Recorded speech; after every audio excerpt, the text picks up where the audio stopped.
Hi, and welcome back to David Pattinson's Accused Friends. Simon Dolan, who's leading the Citizens Prosecution of the government and is doing an outstanding job, has come out and said that he thinks Boris Johnson should resign. And I want to use this video to totally disagree with that.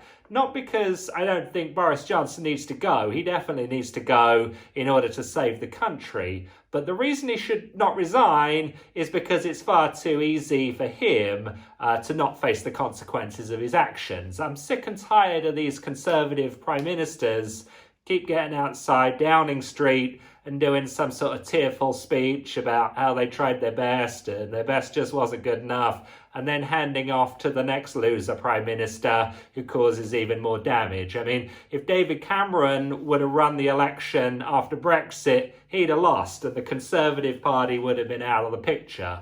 If Theresa May had run the election after she screwed up the departure from the EU, the Conservatives would have lost the election and they'd be out of the way. So for Boris Johnson to come out and say, I'm resigning, hand off to the next deadbeat, and keep the Conservatives in power, it's not something I'm going to tolerate a third time. Boris Johnson needs to face the people. He needs to firstly face the courts and, if he's prosecuted for criminal conduct, which is totally violating all our civil liberties, he's going to have to spend the rest of his life in prison. But at the same time, he needs to face the British people in an election. And in that election, I want the Conservative Party to face a real Conservative opposition. I've been talking about the anti-lockdown party, and Boris Johnson is so beatable, I could beat him with both hands tied behind my back. And you do it just on 3 issues. One is the civil liberty violations, which are so immense and massive, there's not enough battery in my camera to talk about all of them in one video. Second one is all the debt. We've gone from 2 trillion to 4 trillion.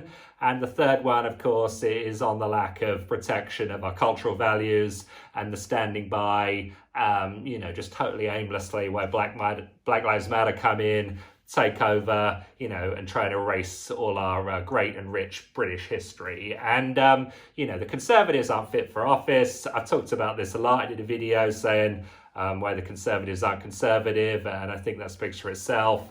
But to say that Boris Johnson could just get out there and resign, go off into retirement, making millions off speeches, I'm just not having it. Conservatives are going to face the people. They're also going to face a Conservative opposition, and they're going to get beaten into a submission and obliterated into a million pieces. I'm sick and tired of the Conservative Party getting in the way of true conservatism.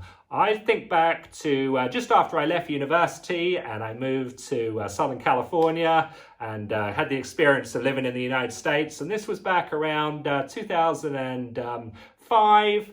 And at that time, the United States had a debt of $6 trillion, which is pretty similar to what we've got now. And, you flash forward 15 years, they've just passed 26 trillion in debt. They're increasing their debt by about $1 trillion every 2 weeks. And it's not going to be long before the US dollar is worth absolutely nothing. And I do not want that situation to happen in our country. I want the pound to mean something. I want it to mean the production that backs it up. And, with the Conservatives in charge, inflating all the value of our currency away, piling on more and more debt on our next generations and having no respect for the law, it's time they were held fully accountable. So Boris Johnson, if you're watching this video, I want you to stay in Downing Street, and I look forward to seeing you in the next election.